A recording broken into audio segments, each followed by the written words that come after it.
ang pinakamainit na balita ngayong Sabado. Oh my God! Grabe! Ay! Aksidente bago magpasko. SUV, humarurot at ginulungan ng angkas ng isang motorsiklo. Sa Batangas, 5 sakay ng MPV, patay matapos masalpok ng truck. Sa Cavite naman, hindi bababa sa 8 sasakyan, nagkarambola.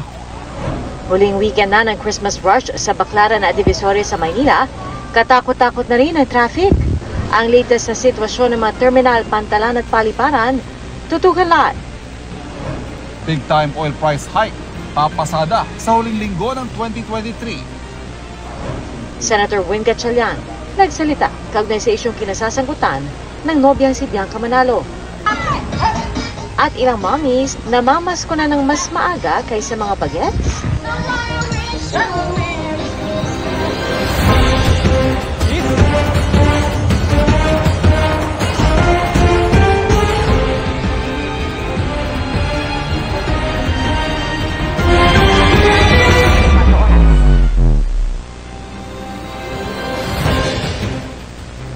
Magandang hapon po. Kitang-kita sa video ang isang SUV na humarurot at ginulungan ang angkas ng isang motorsiklo sa Mandaluyong. Sugatan ang babaeng biktima. Ang suspect na nakatulog daw, naunan nakabangga ng 2 motorsiklo. Nakatutok si Bon